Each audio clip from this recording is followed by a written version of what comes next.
এখানে 10 বিঘা মাটি মাকই ক্ষেত। আজকে আমি এই 10 বিঘা মাটিতে পানি দিব, তাও আবার হুন্ডা মেশিন দিয়া। কত লিটার তেল লাগে আর পানি দিতে কয়দিন লাগে ভিডিওটা লাস্ট করে দেন, তাহলে বুঝতে পারবেন। আসসালামু আলাইকুম, আশা করি সবাই ভালো আছেন। আজকে ভিডিওটা শুরু করা যাক মাকই ক্ষেত থেকে। আমি সকাল সকাল ঘুম থেকে উঠে আইলাম পেট্রোল পাম্পে। কি প্রথমে আগে পেট্রোল নিয়ে লাগবো। এই ড্রামত আমি 10 লিটার পেট্রোল নিলাম। 10 লিটার দিয়ে আমার সারাদিন যাইবো। সকাল 9টাতে খেতে পাইলাম, আর দেরি না করে হুন্ডাটা স্টার্ট করলাম। আলহামদুলিল্লাহ, মেশিনে কোনো প্রবলেম করে না, এক চান্সে পানি মারলো। মাকই খেতে একটাই সমস্যা, কিছু কিছু জায়গায় গাছ বড় বড়, কিছু কিছু জায়গায় গাছ ছোট ছোট। এটা কি এর জন্য হয়েছে দয়া করে কমেন্ট বক্সে জানাবেন। আজকে আমরা দুইজন সারাদিন পানি দিলাম। এখন বেলা বাজে 4টা, লাহে লাহে ঠান্ডাও লাগতাছে। আমি আবার ওই দিক থেকে খেরাই নেই, এনো আগুন করছি। রাত 6টা পর্যন্ত পানি দিমু। সারাদিন পানি দেওয়ার পরে শরীরের এই অবস্থা। ভাই, কৃষকদের জীবনে তো সহজ না, বহুত কষ্ট আছে। বাড়ির যাওয়ার সময় এই দোকান থেকে একটা পান খাইলাম। কালকে আবার ভোর সকালবেলা আওয়া লাগবে পানি দিবা। পরের দিন সকালবেলা আবারও মেশিন স্টার্ট দিলাম। যাওয়াকালে আনছিলাম 10 লিটার তেল, আজকেও আনছি 10 লিটার তেল, টোটাল হলো 20 লিটার। যাওয়াকালকে সারাদিনে পানি দিছি 2.5 বিঘা মাটি। পানি দিয়ে খুবই আজ্ঞাই কম। মোটামুটি 2 দিন লাগবে, পুরা 2 দিন লাগবে, 2 দিনে শেষ হইব।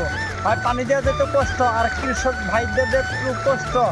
আমি তো সবজি ব্যবসায়ী করি, আপনারা তো সবাই জানেন, সবজি ব্যবসার লগে জড়িত আছি। আর খুবই পরিশ্রম ভাই, মানে কৃষি কাজ খুব পরিশ্রম করার পরে পকেটে পয়সা হয়। এদিকে গাছের মাঞ্জা মতো ধরছে পোকা। আমি হলাম নতুন গৃহস্থ, আমারও পোকা থামছে। আপনারা তো ভাবেন গৃহস্থ করে খুবই আরাম, বহুত কষ্ট রে ভাই, বহুত কষ্ট। তারপরে কামলা একটা নিয়ে পোকা মারা ওষুধ দিবার দিলাম। আজকে যদি পোকা মারা না দেয়, 2 দিনে ক্ষেত সাফা করবো পোকায়। গাইজ এখন বাজে বেলা মোটামুটি 5টা, তো আমরা 2 দিন থেকে পানি দিতে আসি, এখনো পানি দেওয়া হয় নাই। আর মোটামুটি 5.5 বিঘা মাটি পানি অলরেডি দিয়ে দিছি।